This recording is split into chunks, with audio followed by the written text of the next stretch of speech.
नमस्कार।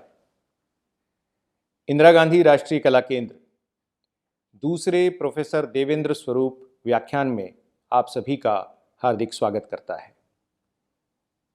आज के इस व्याख्यान की अध्यक्षता हमारे माननीय अध्यक्ष ख्यातनाम चिंतक श्रद्धेय श्री राम बहादुर राय जी कर रहे हैं और आज हम जिनका व्याख्यान सुनेंगे वे हैं प्रसिद्ध पत्रकार एवं भारतीय इतिहास के ख्यात लब्ध अध्येता आदरणीय श्री बनवारी जी।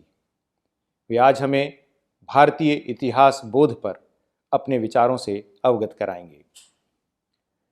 आज से कुछ वर्ष पूर्व जब श्रद्धेय देवेंद्र स्वरूप जी ने अपने संपूर्ण संग्रह को इंदिरा गांधी राष्ट्रीय कला केंद्र को देने की मंशा व्यक्त की थी और उनकी श्रद्धेय श्री राम बहादुर राय जी से चर्चा हुई थी, तब हम सब लोग बहुत उत्साहित थे कि उनका हमें सतत मार्गदर्शन भी मिलेगा ताकि उनके उस संग्रह के आधार पर हम कुछ नवीन शोध और स्थापनाएं कर सकें।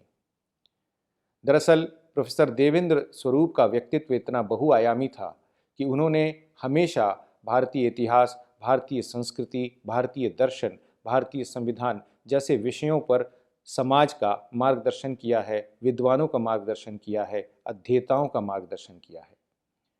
उनके मन में इच्छा थी कि भारत की ज्ञान परंपरा, जो कि अपने आप में बहुत विशिष्ट और विशाल है और संभवतः पूरे विश्व में ऐसा उदाहरण और कहीं नहीं मिलता, उस पर भी गहन शोध और चिंतन किया जाए। दरअसल प्रोफेसर देवेंद्र स्वरूप जी ने उसके ऊपर अपना अध्ययन प्रारंभ भी कर दिया था और उन्होंने उसके ऊपर कुछ नोट्स भी लिखे थे।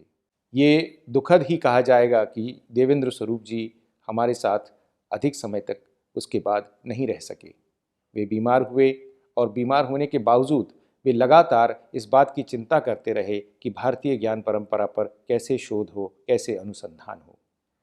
जब उन्होंने अपना ग्रंथ संग्रह भी इंदिरा गांधी राष्ट्रीय कला केंद्र को भेंट किया था, उस वक्त भी उन्होंने ये इच्छा व्यक्त की थी कि भारत की ज्ञान परंपरा पर, भारत के संविधान पर और भारत के इतिहास पर कुछ न कुछ शोध होता रहना चाहिए। लगभग 9000 पुस्तकों का, जो कि संविधान पर, इतिहास पर, भारतीय संस्कृति और परंपरा पर केंद्रित हैं, वो संग्रह उन्होंने इंदिरा गांधी राष्ट्रीय कला केंद्र को भेंट किया है। इसके साथ ही उनकी कई सारी डायरियां हैं, कई सारे लेख हैं, कई सारे नोट्स हैं जो उनके पास उपलब्ध हैं। हम सब जानते हैं कि प्रोफेसर देवेंद्र स्वरूप अत्यंत नियम से रहने वाले व्यक्ति थे और अपनी रोज़ की भी बातों को वो डायरी में लिखा करते थे। वे डायरियाँ सिर्फ रोज़ नामचा नहीं है, वे डायरियाँ विचारों के महत्वपूर्ण भंडार हैं। उन पर भी काम किया जाना आवश्यक है। इसके साथ ही प्रोफेसर देवेंद्र स्वरूप का जो पुस्तक भंडार है, जो ग्रंथ भंडार है, उस पर भी कुछ शोधार्थियों के साथ ऐसा कार्य किया जाना है जिससे हम भारत की संविधान, भारत के इतिहास, भारत के समाज और भारत की संस्कृति के कुछ महत्वपूर्ण अध्ययन समाज के सामने, देश के सामने, विश्व के सामने प्रस्तुत कर सकें। हम सभी जानते हैं कि प्रोफेसर देवेंद्र स्वरूप भारतीय मनीषा के अद्वितीय अधिकारी थे। उनकी बौद्धिक संपदा अद्वितीय थी, लेकिन इसके साथ ही वे विनम्रता और सहजता की प्रतिमूर्ति थे। उन्हें देखकर कोई भी इस बात का एहसास नहीं कर सकता था कि वे इतने विद्वान, इतने तपस्वी साधक के साथ चर्चा कर रहे हैं। वे बहुत सहज हो जाया करते थे, लेकिन इसके साथ ही वे अपने ज्ञान के प्रति और अपने अध्ययन के प्रति बहुत सजग थे। और यही कारण रहा कि बहुत कम लोग थे जो प्रोफेसर देवेंद्र स्वरूप के साथ बाद के दिनों में लगातार अध्ययन कर सके, क्योंकि जिस निष्ठा, जिस तप, जिस लगन से प्रोफेसर देवेंद्र स्वरूप 90 वर्ष की आयु में भी अपना अध्ययन करते थे, संभवतः वो बहुत सारे युवाओं के लिए भी संभव नहीं हो पाता था। उनकी जो लगन है, उनका अनुशासन है, उनकी तपस्या, उनका तप हम सब के लिए बहुत अनुकरणीय है। प्रथम देवेंद्र स्वरूप व्याख्यान इसीलिए हमने भारत की ज्ञान परंपरा पर केंद्रित किया था और भारतीय मनीषा के एक और अद्वितीय व्यक्तित्व श्रद्धेय श्री सुरेश सोनी जी ने वो वक्तव्य दिया था। आज अवसर है हम उस व्याख्यान को भी यहाँ पर प्रसारित कर रहे हैं। ये कार्यक्रम प्रतिवर्ष 30 मार्च को देवेंद्र स्वरूप जी के जन्म दिवस पर आयोजित किया जाना है। इस वर्ष भी हम 30 मार्च को ही यह कार्यक्रम आयोजित करने वाले थे, परंतु कोरोना की इस महामारी के कारण हम सब हताश हो गए और हम सब के पास और कोई विकल्प नहीं बचा कि हम इस कार्यक्रम को फिलहाल स्थगित करें। ये जो ऑनलाइन माध्यम है, ये जो वेब माध्यम है, इसके माध्यम से हमारे पास ये अवसर था कि हम और अधिक लोगों तक पहुँचें। अगर ये व्याख्यान दिल्ली में होता तो कुछ 100 लोग ही इसमें आ पाते जो दिल्ली में हैं या दिल्ली के आसपास हैं। लेकिन आज हम इस सजीव प्रसारण के माध्यम से भारत ही नहीं, भारत के बाहर के उन कई हज़ार श्रोताओं तक, दर्शकों तक, साधकों तक, विद्वानों तक पहुंच पा रहे हैं जिनकी देवेंद्र स्वरूप जी में आस्था है, जिनकी भारतीय संस्कृति और भारतीय परंपरा में आस्था है, जिनकी भारतीय मनीषा में आस्था है। इसलिए आज इस सजीव प्रसारण के माध्यम से, इस फेसबुक लाइव के माध्यम से हम उन तमाम लोगों तक पहुंच पाए हैं और हमारा संदेश भी और व्यापक हुआ है। हमने ये अवसर भी आज प्राप्त किया है कि आज हम भारत के इतिहास बोध पर बात करें। आज जबकि ये महामारी का दौर है और एक बार फिर से हमने अपने समाज और अपने जीवन और अपनी परंपराओं की पुनर्व्याख्या की है, तब हमें इस बात का भी निश्चित तौर पर एहसास हुआ होगा कि जिस तरह से भारतीय इतिहास को पढ़ा और लिखा जाना चाहिए, वह भारतीय इतिहास अभी तक उस तरह से न तो पढ़ा गया न लिखा गया। ये कुछ वैसे ही है जैसे भारतीय संस्कृति के दर्शन को भी जिस तरह से समझा जाना चाहिए था और जिस तरह से समझाया जाना चाहिए था, उस तरह से कभी समझा और समझाया नहीं गया। भारतीय इतिहास के साथ भी कमोबेश यही हुआ। परतंत्रता का इतिहास जब भी लिखा गया, जैसा भी लिखा गया, उसे स्वीकार कर लिया गया और बाद में जब हम आज़ाद हुए, स्वतंत्र हुए, उसके बाद हमारे पास दूसरी चुनौतियाँ इतनी अधिक थी कि इतिहास लेखन या इतिहास पुनर्लेखन पर कभी उस तरह की दृष्टि पड़ी ही नहीं जैसी पड़नी चाहिए थी। इसलिए जो तथ्यगत विसंगतियाँ थीं, इसलिए जो मानसिक दबाव के अंतर्गत लिखा गया इतिहास था, या इसलिए जो हमें हमारा न्यूनता बोध का एहसास कराने वाला इतिहास लिखा गया था, वो इतिहास आने वाले कई वर्षों तक क्रमशः वैसा ही चलता रहा जैसा कि परतंत्रता के दौर में लिखा गया था। स्वतंत्रता के बाद भी आरंभिक कई वर्षों तक हमारे इतिहास अध्येताओं को इस बात का विश्वास ही नहीं हो पाया कि हम अपनी तरह से अपना इतिहास लिख भी सकते हैं। इस बात का भी एहसास कई अध्येताओं को और विद्यार्थियों को नहीं हुआ कि ये जो पराजय का इतिहास है, ये जो हमें हमारे न्यूनता बोध को एहसास कराने का इतिहास है, वो अधिक समय तक चलने वाला नहीं है। हमें अपना इतिहास नए सिरे से खोजना होगा, लिखना होगा, बनाना होगा। यही कारण रहा कि जो अंग्रेज़ी हुकूमत के दौरान जो किताबें बैन की गई थीं, वो किताबें अंग्रेज़ी हुकूमत चले जाने के बाद भी कई वर्षों तक भारतीय मानस के प्रकाश में नहीं आई और हम वही इतिहास पढ़ते रहे जो अंग्रेज़ी हुकूमत ने हमें पढ़ाया या सिखाया था। आज आवश्यकता इस बात की है कि हम अपने इतिहास को नई दृष्टि से देखें, अपने इतिहास को नई दृष्टि से व्याख्यायित करें, हम अपने इतिहास को नई दृष्टि से समझें, सोचें और जानें। आदरणीय श्री बनवारी जी ने विश्व के इतिहास का बहुत गहराई से अध्ययन किया है, भारत के इतिहास का बहुत गहराई से अध्ययन किया है और इस अध्ययन के दौरान उन्होंने कई ऐसे महत्वपूर्ण तथ्य भी सामने लाए हैं जो तथ्य आमतौर पर लोगों के सामने नहीं आ पाए हैं। उनका विश्लेषण भी बहुत सटीक और बारीक रहा है और वो विश्लेषण भावनात्मक विश्लेषण नहीं है, तथ्यपरक विश्लेषण है। वो विश्लेषण संदर्भों और दस्तावेजों के आधार पर किया गया विश्लेषण है। भारतीय इतिहास दृष्टि को, भारतीय इतिहास बोध को जानने और समझने का आज हम सबके लिए ये एक महत्वपूर्ण और सुनहरा अवसर है। मैं जानता हूँ कि इस संदर्भ में कई लोगों के अलग अलग विचार हो सकते हैं। आमतौर पर जब भी हमने भारतीय इतिहास और भारतीय इतिहास दृष्टि की बात की है, तब कुछ एक विशिष्ट विचारधारा के व्यक्तियों ने भी उसका विरोध सिर्फ इसलिए किया है कि उन्होंने सोचा कि ये एक मार्ग पर चलने वाला इतिहास है। आज हम सब मिलकर भारत के इतिहास बोध को सकारात्मक दृष्टि से, ऑब्जेक्टिव दृष्टि से देखने का प्रयास करेंगे। आदरणीय प्रोफेसर देवेंद्र स्वरूप जिन मूल्यों के लिए वो लड़ते रहे, जिस बात की वो लगातार इशारा करते रहे, जिस संदर्भ की वो लगातार इंगित करते रहे, उस संदर्भ को एक बार फिर से सोचने, जानने, समझने की आवश्यकता है। आज वो समय है, आज वो अवसर है जब हम उन सब चीज़ों को सोचेंगे, जानेंगे, समझेंगे। इंदिरा गांधी राष्ट्रीय कला केंद्र का कला निधि विभाग निरंतर इस तरह के आयोजन, बौद्धिक आयोजन करके हमारी जो बौद्धिक संपदा है, बौद्धिक विरासत है, उसको हमारे सामने प्रस्तुत करने का प्रयास करता है। इसके विभागाध्यक्ष आदरणीय प्रोफेसर रमेश चंद्र गौर सतत इसके लिए लगे हुए रहते हैं। हमारे माननीय अध्यक्ष श्रद्धेय राम बहादुर राय जी जो सतत हमारे लिए प्रेरणा के स्रोत, हमारा उत्साहवर्धन करते हैं, लगातार हमें निरंतर नए आयोजन, अलग अलग तरह के आयोजन और वैचारिक संपदा को समृद्ध करने वाले आयोजनों के लिए प्रेरित करते हैं। उनका अध्यक्षीय मार्गदर्शन आज हमें इस व्याख्यान में प्राप्त होगा। आप सभी जो देश और विदेश के अलग अलग कोनों से यहाँ पर जुड़े हैं, इस कार्यक्रम को देख रहे हैं, मैं आप सभी का हार्दिक स्वागत करता हूँ। ये श्रृंखला निरंतर जारी रहेगी, वैचारिक श्रृंखला जारी रहेगी और हम सबका ये सामूहिक वैचारिक आंदोलन भी जारी रहेगा। आप सबका सहयोग और समर्थन इंदिरा गांधी राष्ट्रीय कला केंद्र को निरंतर प्राप्त होता रहे, इसी आशा के साथ एक बार पुनः मैं आप सभी का यहाँ पर स्वागत करता हूँ।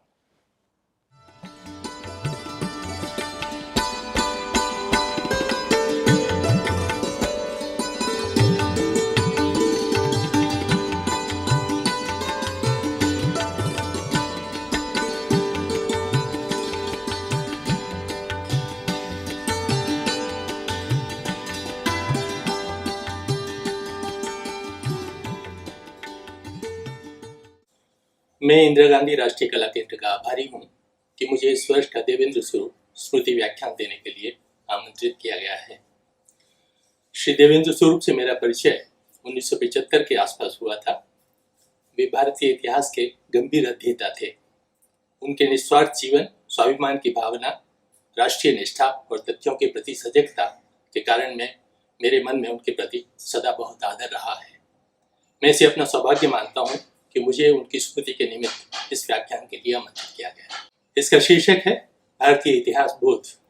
आज के इस व्याख्यान में मैं मोटे तौर पर 3 विषयों पर कुछ कहने का प्रयत्न करूंगा। सबसे पहले, अब तक भारत के इतिहास को जिस रूप में प्रस्तुत किया गया है उस पर मैं कुछ कहूंगा। उसके बाद मैं एक आधुनिक विधा के रूप में इतिहास का विकास कैसे हुआ और क्या उससे हमें मानव इतिहास की दिशा को समझने, मनुष्य के जीवन को सुधारने और उसकी नियति को पहचानने में सहायता मिलती है, उसके बारे में कुछ कहने का प्रयत्न करूंगा। अंत में मैं इतिहास और काल के बारे में भारतीय समाज का जो बोध है उस पर संक्षेप में कुछ कहने का प्रयत्न करूंगा। हम जानते हैं कि आज हम अपने स्कूल और कॉलेजों में भारत का जो इतिहास पढ़ा रहे हैं उसकी मूल रूपरेखा अंग्रेजों ने बनाई थी। मैं ऐसा मानता हूँ कि 1764 में बक्सर की लड़ाई में विजय के बाद ईस्ट इंडिया कंपनी को भारत में अपने पैर जमाने में सफलता मिली। उसके बाद उन्होंने भारत को समझने और उसके शासन को लेकर अपनी नीति स्थिर करने के बारे में सोचना शुरू किया। ईस्ट इंडिया कंपनी ब्रिटिश काल के संरक्षण, ब्रिटिश शासन के संरक्षण और निर्देशन में काम कर रही थी। लगभग 20 वर्ष बाद कलकत्ता में 1884 में द एशियाटिक सोसाइटी की नींव डाली गई। यह सोसाइटी भारत संबंधी अध्ययन के लिए बनाई गई थी, लेकिन उसकी स्थापना के 44 वर्ष तक कोई भारतीय उसका सदस्य नहीं बनाया गया था। इस सोसाइटी के गठन में मुख्य भूमिका विलियम जोन्स की थी। उन्हें भारोपीय भाषा परिवार के निरूपण के लिए जाना जाता है, जिसकी परिणति भारत पर आर्यों के आक्रमण की कल्पना में हुई। विलियम जोन्स के समय तक भाषा विज्ञान का अधिक विकास नहीं हुआ था। विलियम जोन्स की इतिहास की जानकारी और भी न्यून थी। इसके बावजूद यह सब कल्पनाएं आगे जाकर एक सिद्धांत में परिवर्तित हो गईं और अंतर्राष्ट्रीय स्तर पर शैक्षिक जगत की स्वीकृति पा सकें। ये बड़ी विलक्षण बात लगती है। आर्यों के आक्रमण के सिद्धांत ने पूरे भारत को एक सांस्कृतिक इकाई के रूप में देखने की भारतीय दृष्टि पर भारी आघात किया। इसके साथ इंडोलॉजी के अंतर्गत भारत के शास्त्रों का जो अध्ययन शुरू हुआ उसने हमारी शास्त्र परंपरा की विश्वसनीयता पर ही प्रश्न लगा दिए। अंग्रेजी पढ़े लिखे लोगों में वैदिक ऋचाओं को गणरियों के गीत की संज्ञा दी जाने लगी। पौराणिक आख्यानों के वंशानुक्रम की असंगतियां प्रचारित हुई। उपलब्ध पांडुलिपियों की भाषा के आधार पर उनका काल निर्धारण परवर्ती काल में खिसका दिया गया। ज्योतिष से लगाकर आयुर्वेद तक पर बाहरी प्रभाव ढूंढ लिए गए। इस सबके 2 स्पष्ट प्रभाव हुए। वैदिक शिक्षा दीक्षा के माध्यम से भारत के लोगों में अपनी शास्त्र परंपरा और अतीत के बारे में हीन भावना जागृत हुई। उसके कारण उनका भारत की पांडित्य परंपरा में विश्वास क्षीण हो गया और यूरोपीय विचार, संस्थाओं और सभ्यता में उनकी आस्था बढ़ती चली गई। उसके बाद जब अंग्रेजों ने भारत का इतिहास लिखना आरंभ किया तो उनके लिए यह कहना आसान हो गया कि प्राचीन भारत की उपलब्धियां अधिक नहीं हैं। उन्होंने कहा कि भारत पर निरंतर आक्रमण होते रहे और वह पराजित होता रहा। उसका कारण उसकी आंतरिक कमजोरी और जड़ता थी। भारत की यह छवि इतनी प्रचारित की गई कि बाद में कार्ल मार्क्स ने भारत में ब्रिटिश शासन को यह कहते हुए मुक्तिकारी सिद्ध करने की कोशिश की कि वह उसे उसकी सदा की जड़ता से छुटकारा दिलाकर परिवर्तनकारी शक्तियों को पैदा करने में सहायक हुआ है। भारत की ये छवि चित्रित करने के बाद अंग्रेजों को यह कहने का मौका मिल गया कि मुस्लिम शासकों की तमाम बर्बरता के बावजूद वे भारत को एक स्थिर शासन देने में सफल रहे। उन्होंने मुगल काल को भारत के उत्कर्ष का काल सिद्ध करने की कोशिश की, जबकि भारतीय स्मृति में वह हमारी अवनति का काल था। इसमें सबसे बड़ा योगदान हेनरी मायर्स इलियट का है। इलियट की ख्याति मुस्लिम काल के इतिहास के अध्ययन के लिए है। उन्होंने मुस्लिम काल के 231 इतिहासकारों को सूचीबद्ध करके उनकी सामग्री इकट्ठी की थी। उसके आधार पर उन्होंने the history of India as told by its own historians नामक ग्रंथ तैयार किया था। उनकी 1853 में मृत्यु हो गई और उनका यह ग्रंथ 1867 से 1877 के बीच 8 खंडों में लंदन से छपा था। उसकी गिनती भारतीय इतिहास के आधारभूत ग्रंथों में की जाती है। अपने इस इतिहास के बारे में उन्होंने स्वयं लिखा था कि मुस्लिम काल का यह चित्रण उन्होंने यह दिखाने के लिए किया है कि उनके शासन के मुकाबले ब्रिटिश शासन अधिक उदार और न्यायशील है, इसलिए भारतीयों को उसे स्वीकार करने में कोई समस्या नहीं होनी चाहिए। अपने शासनकाल के बारे में अंग्रेजों ने एक विशेष दावा यह किया था कि उन्होंने भारत के इतिहास में पहली बार भारत को एक सूत्र में बांधा है। इससे पहले कभी भारत राजनीतिक इकाई नहीं था। महात्मा गांधी ने हिंद स्वराज में उनके इस दावे का खंडन करते हुए लिखा था कि भारत सांस्कृतिक दृष्टि से सदा एक राष्ट्र रहा है। अंग्रेजों के लिखे इस इतिहास को लेकर भारतीय समाज में तीव्र प्रतिक्रिया हुई। 1903 में बांग्ला भाषा में लिखे अपने निबंध भारतवर्षीय इतिहास में रविन्द्रनाथ ठाकुर ने भारत के स्कूल कॉलेज में पढ़ाए जाने वाले इतिहास की भर्त्सना करते हुए कहा था, भारत का इतिहास जो हम परीक्षाएं देने के लिए रटते रहते हैं एक दुस्वप्न की तरह है। कुछ लोग कहीं से आए, उन्होंने खून बहाया, पिता और पुत्र में भाइयों में संघर्ष शुरू हो गया। उधर एक समूह किसी तरह हटा तो दूसरे आ गए। पठान, मुगल, पुर्तगाली, फ्रांसी, ब्रिटिश, इन सब ने मिलकर यह दुस्वप्न और जटिल कर दिया। खून से सने इस चित्र के भीतर हम वास्तविक भारत की छवि नहीं देख सकते। उस समय भारतीय कहाँ थे, यह इतिहास उसका उत्तर नहीं देता। उद्धरण चिन्ह बंद। इसी तरह महात्मा गांधी ने 1909 में लिखे हिंद स्वराज में एक आधुनिक विधा के रूप में इतिहास पर ही प्रश्न उठाया था। उन्होंने लिखा था, गोरे लोगों में कहावत है कि जिस राष्ट्र की हिस्ट्री नहीं है वह राष्ट्र सुखी है। राजा लोग कैसे खेलते थे, कैसे खून करते थे, कैसे वैर रखते थे, यह सब ही हिस्ट्री में मिलता है। अंग्रेजों के इतिहास से इस असंतोष की सबसे मुखर अभिव्यक्ति कन्हैयालाल मणिकलाल मुंशी में हुई। वे हमारे स्वतंत्रता संग्राम के प्रमुख नेताओं में थे। वे इतिहासकार नहीं थे लेकिन इतिहासविद थे। उन्होंने पुराने आख्यानों पर गुजराती में लोकप्रिय उपन्यास लिखे थे। अपने इतिहास के अध्ययन के दौरान उन्हें यह अनुभव हुआ था कि अंग्रेजों ने भारत का जो इतिहास लिखा है उसमें भारत की आत्मा की झलक नहीं है। वे भारत का इतिहास होने के बजाय भारत के विजेताओं का इतिहास अधिक लगता है। ब्रिटिश काल का इतिहास तो अंग्रेजों की भारत विजय की गैर सरकारी रिपोर्ट जैसा है। कन्हैयालाल मणिकलाल मुंशी राष्ट्रीय भावना से भरे हुए थे। बड़ौदा कॉलेज में उन्होंने श्री अरविंद से शिक्षा प्राप्त की थी। बाद में वे राष्ट्रीय आंदोलन में सम्मिलित हुए और महात्मा गांधी के निकट आए। उन्होंने 1938 में भारतीय विद्या भवन की स्थापना की थी और भारत का राष्ट्रीय इतिहास लिखवाने के आयोजन में जुट गए थे। 1944 में इस उद्देश्य से उन्होंने भारतीय इतिहास समिति बनाई और उस समय के प्रतिष्ठित इतिहासकार अन्वेष चंद्र मजूमदार को यह दायित्व सौंपा। उस समय भारतीय इतिहासकारों का एक बड़ा समूह ऐसा था जो अपने आप को राष्ट्रवादी मानता था और अंग्रेजों के लिखे इतिहास की विसंगतियों को दूर करना चाहता था। भारतीय विद्या भवन द्वारा 11 खंडों में प्रकाशित इस इतिहास का शीर्षक था the history and culture of the Indian people. Bharatiya Vidya Bhavan द्वारा प्रकाशित इस इतिहास के पहले खंड में कन्हैयालाल मणिकलाल मुंशी का लिखा आमुख है, जिसमें उन्होंने बताया है कि भारत का राष्ट्रीय इतिहास कैसा होना चाहिए। उन्होंने मुख्य तौर पर यह कहा है कि वह भारत के लोगों की जातीय स्मृति पर आधारित होना चाहिए। वह भारत के लोगों की पुरुषार्थ की गाथा होना चाहिए। उसमें उनके जीवन मूल्य, सामाजिक व्यवस्थाओं और भौतिक उपलब्धियों का वर्णन होना चाहिए। विपरीत परिस्थितियों में उन्होंने क्या किया, उनके जीवन में क्या उतार चढ़ाव आए, अपनी क्षीणताओं को दूर करने के लिए उन्होंने क्या उपाय किए, यह सब इस इतिहास में परिलक्षित होना चाहिए। संक्षेप में भारत का इतिहास भारत के लोगों की कथा होना चाहिए और उसे भारत माता के पुत्रों द्वारा ही लिखा जाना चाहिए। इतिहास की यह दृष्टि उससे भिन्न थी जिसके आधार पर अंग्रेजों ने भारत का इतिहास लिखा था। अंग्रेजों का इतिहास भारतीय जाति का इतिहास नहीं था, केवल एक भूखंड का इतिहास था जिसे एक सत्ता के नीचे लाने का वे श्रेय लेना चाहते थे।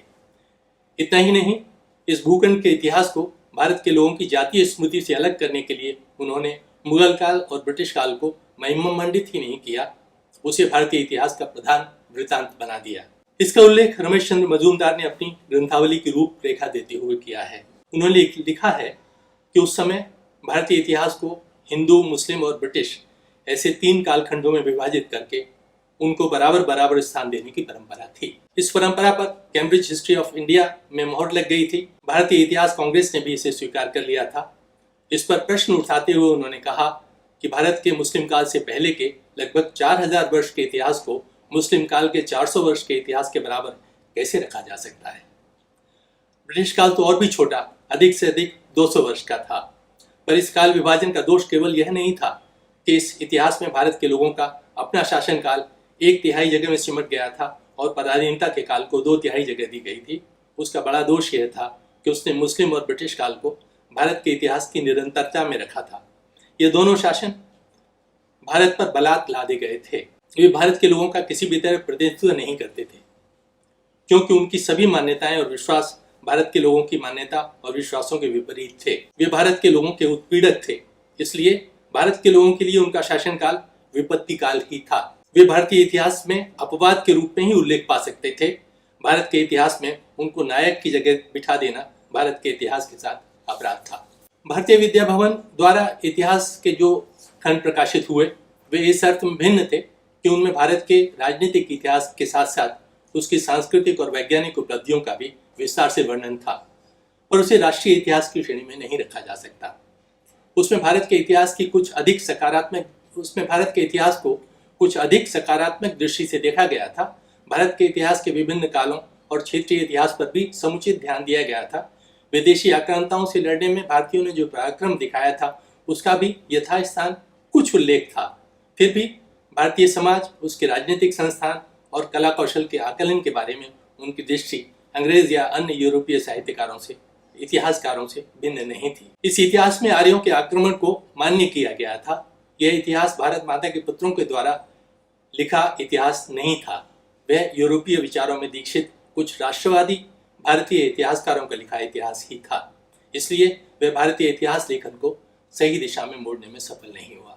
देश को स्वतंत्रता मिलने के बाद जो सत्ता प्रतिष्ठान बना वह वामपंथ की ओर झुका हुआ था। उससे संरक्षण में जल्दी ही मार्क्सवादियों ने भारतीय इतिहास कांग्रेस समेत इतिहास से संबंधित सभी संस्थाओं पर नियंत्रण कर लिया। उन्हें ऑक्सफोर्ड और कैम्ब्रिज ही नहीं, अमेरिकी विश्वविद्यालयों का भी संबल मिला हुआ था। इस बीच भारतीय इतिहास के बारे में नए नए तथ्य उद्घाटित हुए, जिनका समावेश करते हुए इतिहास के यूरोप अमेरिकी प्रतिष्ठान को भारत के अतीत के बारे में अपना आकलन कुछ बदलना पड़ा।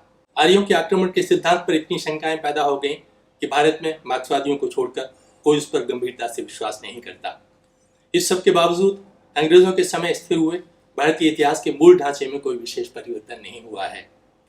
उसका एक कारण तो कन्हैयालाल माणिकलाल मुंशी ने स्वयं इंगित कर दिया था। विदेशियों द्वारा लिखे इतिहास को पीढ़ी दर पीढ़ी पढ़ते हुए हमारे शैक्षिक वर्ग की मनोदशा वैसी ही हो गई है।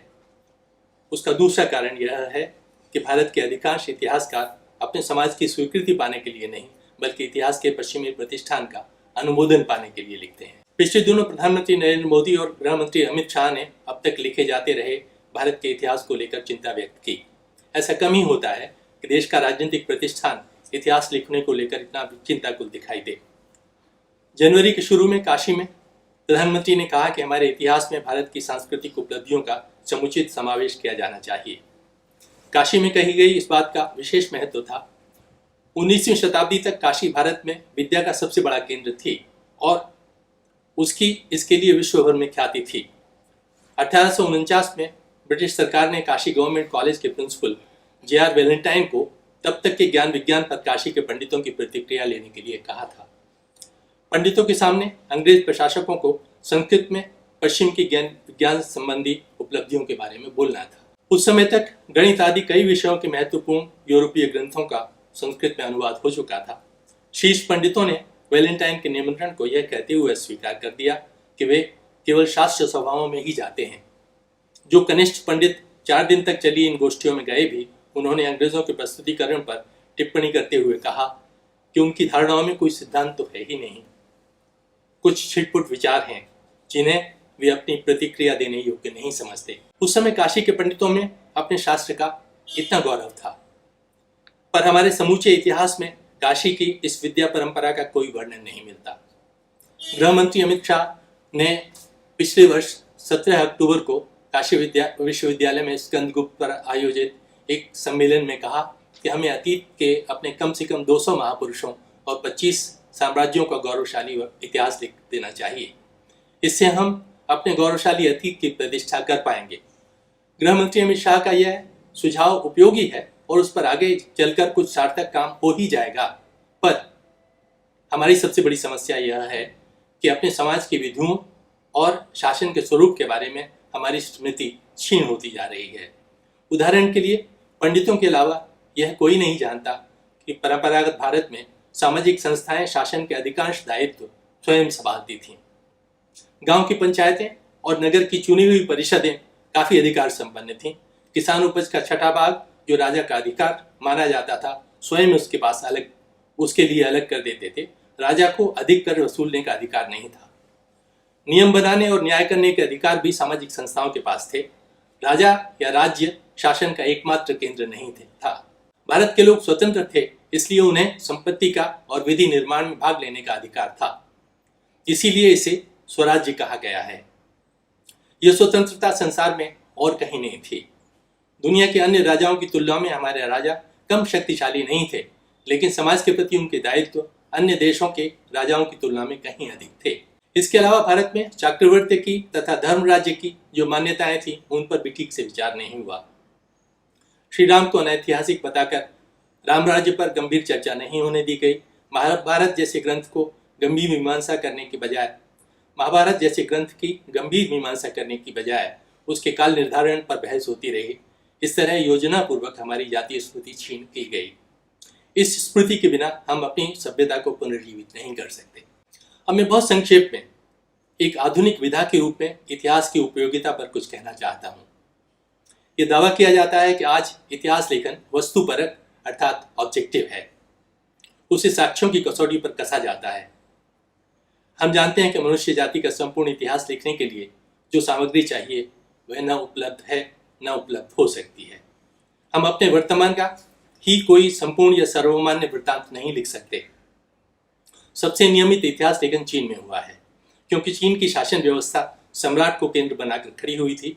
एक केंद्रीय सत्ता के लिए दूर तक फैले हुए प्रांतों पर नजर रखने के लिए इतिहास लिखना आवश्यक होता है। यूरोप या अरब इतिहास भी राजकीय वृत्तांत के रूप में ही लिखा गया है। इसके अतिरिक्त निजी दस्तावेजों या यात्रा वृत्तांतों से ही ऐतिहासिक सामग्री ली गई है। हमें यह भी याद रखना चाहिए कि एक आधुनिक विधा के रूप में इतिहास लेखन यूरोप द्वारा अपना औपनिवेशिक साम्राज्य स्थापित करने की प्रक्रिया में विकसित हुआ है। यूरोपीय शासक और विद्वान यूरोप के औपनिवेशिक साम्राज्य के विस्तार के लिए ही अन्य देशों और समाजों को समझने और उसके आधार पर उनका इतिहास लिखने के लिए प्रेरित हुए थे। राजनीतिक उद्देश्य से लिखे गए इस विश्व इतिहास में यूरोपीय इतिहासकारों ने यूरोपीय इतिहास को औरों से श्रेष्ठ दिखाने की कोशिश की है। आज पढ़ा लिखा कोई व्यक्ति यह विश्वास नहीं कर सकता कि 17वीं 18वीं शताब्दी तक भी यूरोपीय संसार की अन्य सभ्यताओं से पीछे थे। उनके साम्राज्यवादी अभियान में जो क्रूरता बरती गई, उसकी सही झलक उनके इतिहास में नहीं मिलती। यह बात कितने लोग जानते हैं कि इस दौर में दुनिया की बड़ी जनसंख्या का विनाश करके यूरोपीय अपना भूभाग 7.25% से बढ़ाकर 38% तक करने में सफल हो गए थे। उसी अनुपात में उनकी जनसंख्या विश्व की जनसंख्या के 12% से बढ़कर 38% हो गई थी। यह तथ्य भी अधिक उजागर नहीं होने दिया गया कि 19वीं शताब्दी के आरंभ तक यूरोप की 80-85% आबादी को शिक्षा का अधिकार नहीं था और वहां स्कूल नहीं होते थे। यह प्रश्न कभी नहीं उठाया गया कि यूनानी नगर राज्यों से लगाकर 18वीं शताब्दी में स्लेवरी की समाप्ति तक वहां जनसंख्या की उत्पादन में लगी सारी आबादी गुलाम मानी जाती थी। उन्हें और स्त्रियों को मनुष्य से हीन कोटि में रखा गया था। उनका सारा तंत्र दास प्रथा पर आधारित था। भारत को छोड़कर दुनिया में कहीं भी लोगों को पूर्ण स्वतंत्रता नहीं थी, पर दुनिया में यूरोप जैसी दास्ता कहीं और दिखाई नहीं देती। उसके बाद भी वे अपने इतिहास की यह छवि पूरी दुनिया पर थोपते रहे हैं। भारत के मार्क्सवादी यूरोप जैसा फ्यूडलिज्म भारत में दिखाने के लिए कितना शीर्षासन करते रहे हैं सब जानते हैं। पिछले 200 वर्ष में जो विश्व इतिहास लिखा गया है वह वस्तुपरक नहीं है, औपनिवेशिक इतिहास ही है। सही इतिहास हर जाति अपनी विश्व दृष्टि के आधार पर स्वयं ही लिख सकती है, कोई दूसरा उसका इतिहास नहीं लिख सकता। यूरोप में उपभोक्ता वस्तुओं के आधार पर मानव इतिहास में क्रमिक प्रगति का सिद्धांत प्रस्तुत किया है। यह कसौटी अत्यंत संदेहास्पद है, क्योंकि किसी भी देश या जाति की उन्नति एक देशीय या एक सीधी रेखा में नहीं होती। उसकी तुलना में यह निष्कर्ष अधिक उपयुक्त लगता है कि हर सभ्यता का मूल स्वरूप उसके आरंभिक काल में तय हो गया था। उसके बाद के कालों में नई परिस्थितियों के अनुरूप उसका रूपांतरण होता रहा है। यूरोप के अनेक गंभीर विद्वान भी ये मानते हैं कि आज की यूरोपीय सभ्यता यूनानी काल में विकसित विचारों और मान्यताओं के आधार पर ही खड़ी हुई है। भारत के बारे में तो यह कहा ही जाता है कि उसकी सभ्यता का मूल स्वरूप वैदिक युग में स्थिर हो गया था। चीनी विद्वान भी कुछ ऐसा ही मानते हैं। भौतिक प्रगति के आधार पर जो इतिहास लिखा जा रहा है उसका वैसे भी कोई उपयोग नहीं है। उससे हमें न अपने जीवन का अर्थ समझने की दृष्टि मिलती है, न अपनी सभ्यता की दिशा पहचानने की। उसकी तुलना में हमारी चतुर्युग की धारणा अधिक संगत है, जो कृतयुग से कलयुग तक मनुष्य की नैतिक शक्ति का ह्रास देखती है और फिर यह चक्र उलट जाता है। इससे हमें अपने नैतिक जीवन को यथासंभव क्षरण से बचाने की प्रेरणा तो मिलती है। इसके बाद अपने भारतीयों पर लगाए गए इस आक्षेप पर टिप्पणी करना चाहता हूँ कि उनमें इतिहास दृष्टि का अभाव था, इसलिए भारत में अतीत में ठीक से इतिहास नहीं लिखा गया था। रमेश चंद्र मजूमदार ने इस पर यह टिप्पणी की थी कि हमारे यहाँ राजनीतिक इतिहास का अभाव है, पर उसकी कमी ज्ञान विज्ञान और संस्कृति से संबंधित विशाल साहित्य से हो जाती है। मैं यह मानता हूँ कि जिस तरह का राजकीय इतिहास अन्यत्र मिलता है वह भारत में भी लिखा जाता रहा होगा। उसके बिना किसी शासन का काम नहीं चलता, पर हमने उसे संभाल कर नहीं रखा। हमें उसकी आवश्यकता नहीं अनुभव हुई। उसका कारण यह है कि अत्यंत प्राचीन काल में ही हमारी काल संबंधी धारणा काफी परिपक्व हो गई थी। हमारा कालबोध और हमारा इतिहास बोध इतना उन्नत था कि उसके सामने हमारे राजकीय वृत्तांत तुच्छ ही दिखाई दिए होंगे। अपने राजकीय जीवन की निरंतरता और राजवंशों के वृत्तांत हमें अपने वैदिक साहित्य, पुराणों, राजतरंगिणी जैसे ग्रंथों और बौद्ध व जैन साहित्य में मिल ही जाते हैं। राजवंशों के उत्थान पतन में हमारी अधिक रुचि न रहने का एक बड़ा कारण हमारा इतिहास बोध है। अन्य सभ्यताओं में अपने और दूसरों में अनवरत संघर्ष की कल्पना करते हुए अपने और दूसरों के बीच अंतर का आधार कुछ नस्ल भेद जैसा था। हमने उसे देवासुर संग्राम के रूप में देखा और उसे नस्ल भेद पर आधारित नहीं होने दिया। अन्य सभ्यताओं में दूसरे माने गए समूहों का नाश करना ही अभिप्रेत रहा है। हमारे यहाँ देव और असुर दोनों ही सृष्टि कार्य में आवश्यक समझे गए हैं। कश्यप ऋषि की 2 पत्नियों से उनका जन्म हुआ है, अतिथि से देवों का और दिति से असुरों का। आरंभिक साहित्य में वे 2 विपरीत प्रवृत्तियों वाली जाति के रूप में वर्णित हैं। सागर मंथन में उनका साथ साथ होना सृष्टि कार्य में उनके अनिवार्य भूमिका दिखाने के लिए ही है। असुर राजा बलि के आख्यान में भगवान विष्णु को वामनावतार लेकर उन्हें पाताल भेजना पड़ता है। राजा बलि अपने आप को तीनों लोकों का स्वामी समझते हैं। यह आसुरी वृत्ति है। भगवान विष्णु उनका नाश नहीं करते, उन्हें शासन के लिए पाताल भेजकर एक स्थान में सीमित कर देते हैं। आदिशंकर ने देव और असुर को मनुष्य की 2 तरह की वृत्तियों के रूप में देखा है। उनके बीच संघर्ष के एक अद्भुत आख्यान के रूप में महाभारत लिखी गई। भारतीय दृष्टि में उसी को इतिहास माना गया। क्या महाभारत के रहते संसार को समझने के लिए हमें किसी और ग्रंथ की आवश्यकता रह जाती है? महात्मा गांधी ने देवासुर संग्राम की व्याख्या फिजिक्स की 2 संज्ञाओं से की थी। उन्होंने कहा कि भारत की सभ्यता सेंट्रीपिटल है, वह सत्य की रक्षा के लिए केंद्राभिमुख रहती है। यूरोप सेंट्रीफ्यूगल है, वह समय समय पर केंद्र से बाहर निकलता है और विनाश करता चला जाता है, पर उसकी भी आवश्यकता है। वह हमें झंझोड़कर अपनी कालावशात मूर्छा से जगाता है। अब तक हम अपने इतिहास बोध को भूलकर पूरी मनुष्य जाति के एक से भविष्य की कल्पना करते रहे हैं।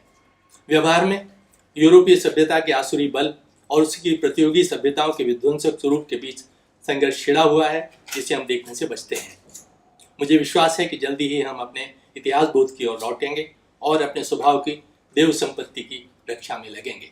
हमारे स्वभाव में जो स्थिरता है वह हमारे कालबोध के कारण है। अपनी सभ्यता के आरंभिक काल में ही हमने काल का विश्व रूप देख लिया था। मैं यहाँ काल के 2 वर्णन उद्धृत करना चाहूंगा। पहला अथर्ववेद से है। वह उद्धरण यह है, काल 7 रश्मियों वाले, सहस्त्र आंखों वाले, अजर और पर्याप्त शक्ति वाले अश्व को हाँकता है। विज्ञ कवि उस पर चढ़ते हैं, सभी भुवन उसके चक्र हैं।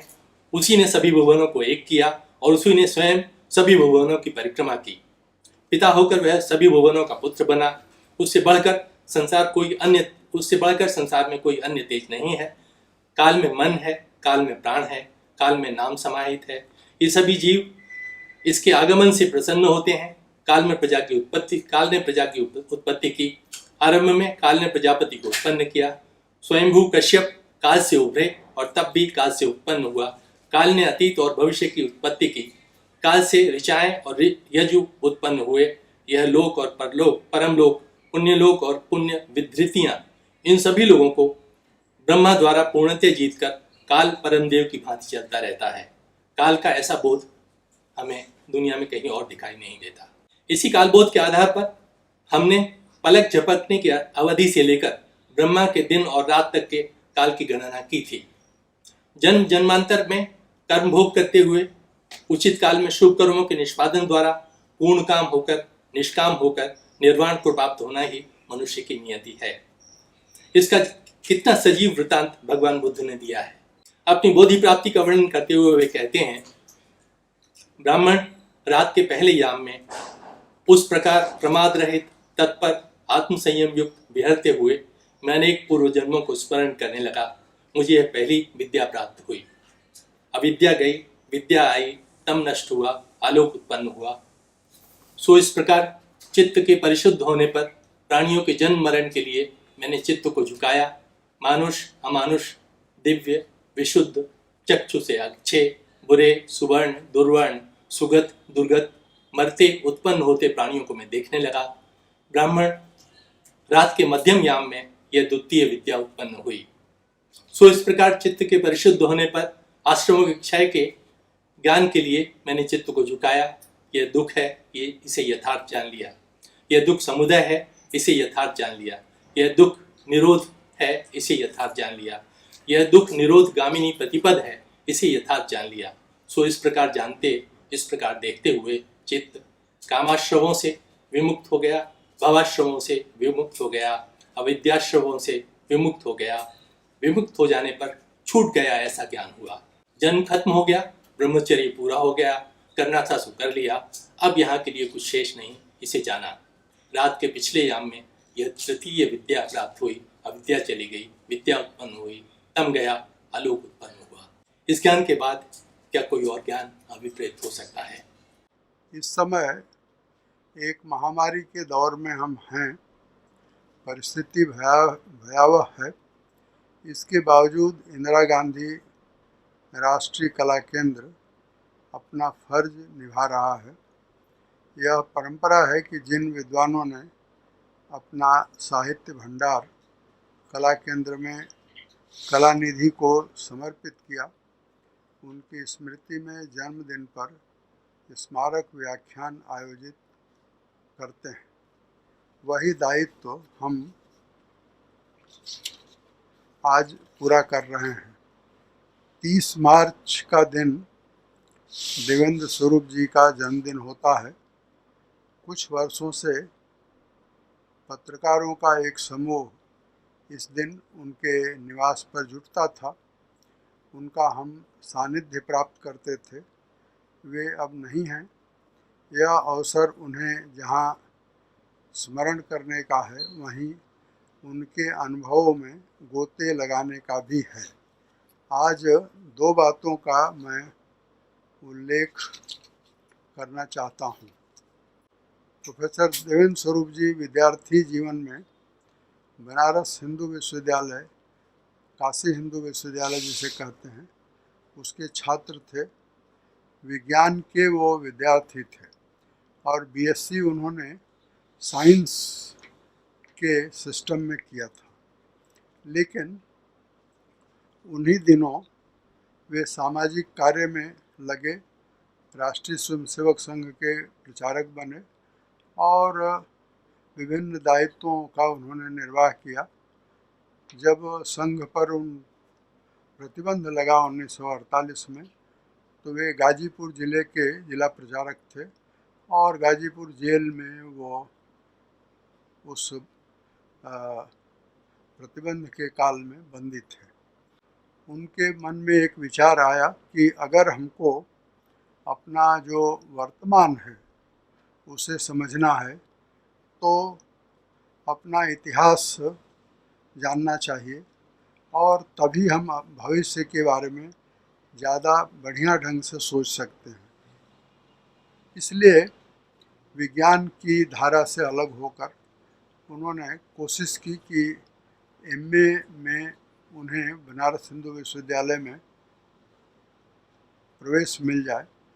डॉक्टर राजबली पांडे उन दिनों प्राचीन इतिहास विभाग के अध्यक्ष होते थे, लेकिन लंबा गैप हो गया था, इसलिए राजबली पांडे ने असमर्थता व्यक्त कर दी कि तुम्हारा एडमिशन नहीं हो सकता। तो उन्होंने आकर के लखनऊ विश्वविद्यालय में इतिहास में एमए में एडमिशन लिया और फिर बहुत अच्छे नंबरों से वो पास हुए, बाद में प्रोफेसर हुए।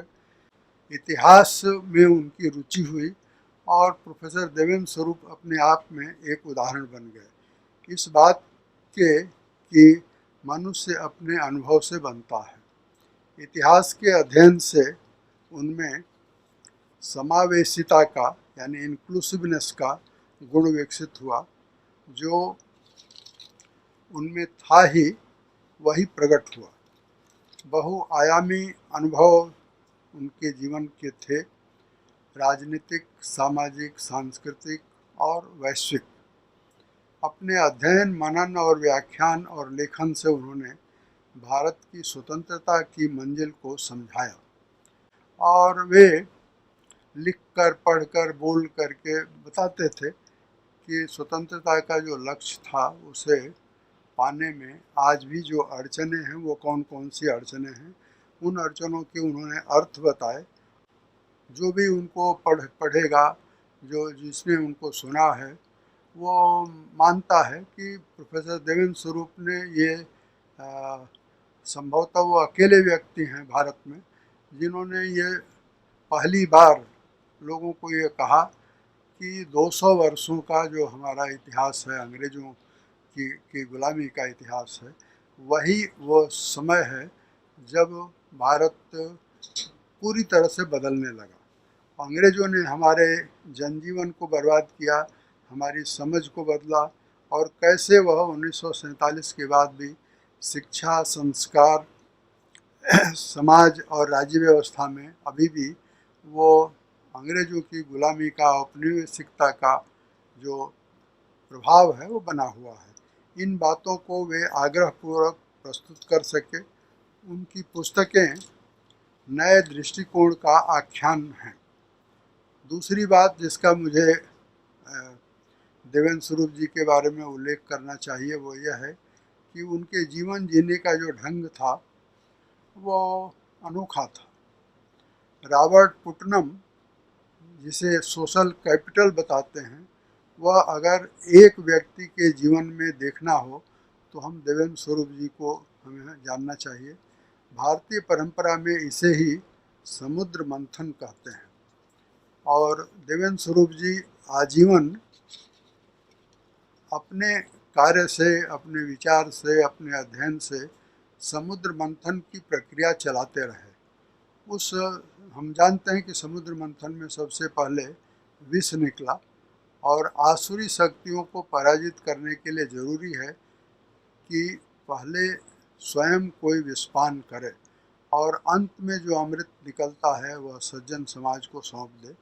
यही देवेंद्र स्वरूप जी के जीवन में हम पाते हैं। पूरे जीवन में देवेंद्र स्वरूप जी ने यही किया। वे प्रश्न पूछने के लिए जाने जाते थे।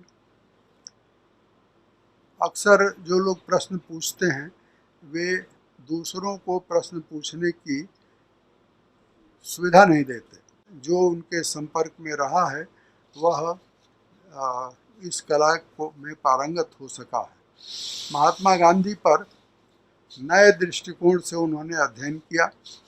पहली बार गांधी जन्म शताब्दी में उन्होंने पांचजन्य का एक विशेषांक निकाला 1969 में। देवेंद्र स्वरूप जी के ही उस अंक से राष्ट्रीय स्वयंसेवक संघ में महात्मा गांधी के बारे में पुनर्विचार या नई समझ बनना शुरू हुई। वे तब से एक इतिहासकार की दृष्टि से गांधी जी पर अध्ययन लेखन करते रहे, जो उनके जीवन के आखिरी दिनों तक भी चलता रहा। जो कोई भी उनकी पुस्तक गांधी जी हिंद स्वराज से नेहरू तक पढ़ने के लिए खोलेगा, कोई भी पन्ना खोलेगा, वह सोचने विचारने के लिए मजबूर होगा। ऐसे अद्भुत विचारक और लेखक थे देवेंद्र स्वरूप जी। उनको मेरा सत सत नमन। नमस्कार। द्वितीय देवेंद्र स्वरूप स्मारक व्याख्यान में मैं आपका बहुत बहुत स्वागत करता हूं। अभी आपने हमारे मुख्य वक्ता श्री बनवारी जी को सुना और उसके बाद हमारे माननीय अध्यक्ष महोदय श्री राम बहादुर राय जी का अध्यक्षीय भाषण भी सुना। ये मेरा एक सौभाग्य है कि मुझे इन महानुभावों को धन्यवाद कहने का मौका मिला है।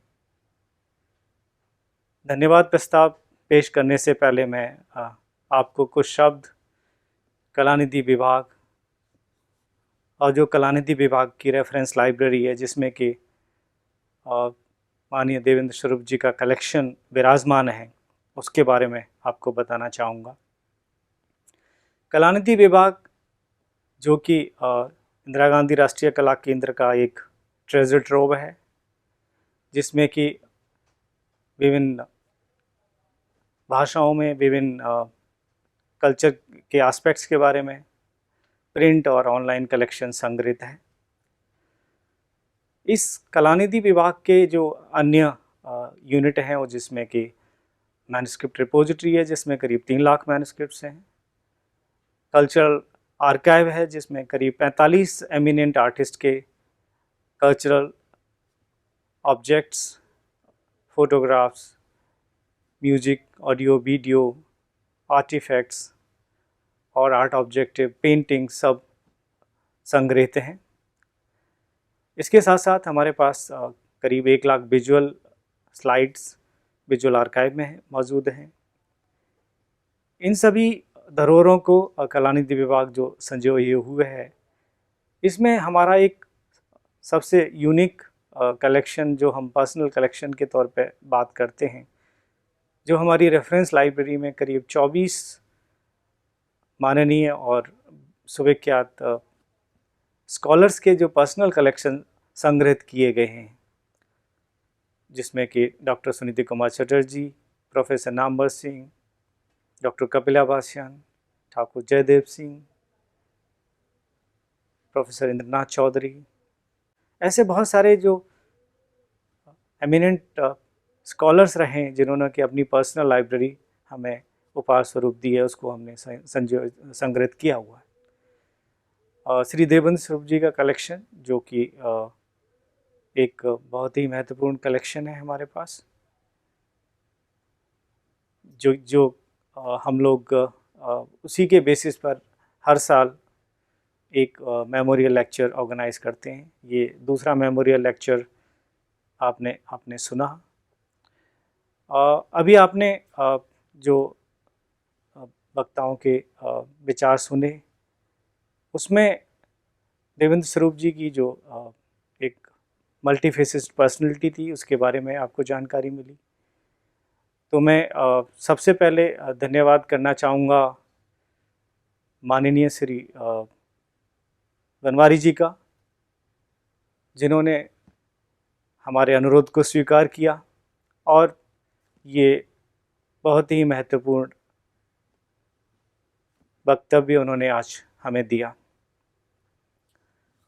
मैं बहुत ही शुक्रगुजार हूँ माननीय श्री राम बहादुर राय जी का, जो कि हमारे अध्यक्ष हैं, और उन्हीं के अथक प्रयासों के फलस्वरूप श्री देवेंद्र स्वरूप जी का कलेक्शन कलानिधि विभाग में संग्रहित हुआ। ये हमारा दूसरा लेक्चर है। इससे पहले जो प्रथम लेक्चर था श्री सुरेश सोनी जी ने 2019 में डिलीवर किया है। आज हमने उस लेक्चर की जो पब्लिकेशन है उसको भी लॉन्च किया है, उसका लोकार्पण किया है।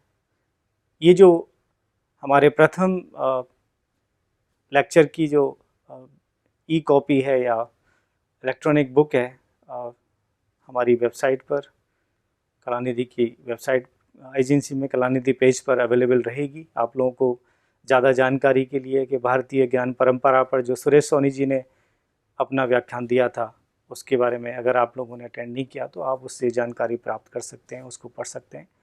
तो मैं सुरेश सोनी जी को भी धन्यवाद देना चाहूँगा कि उन्होंने हमारा प्रथम जो लेक्चर दिया था और आज वो लेक्चर एक पब्लिकेशन के रूप में हमारे सामने उपस्थित है।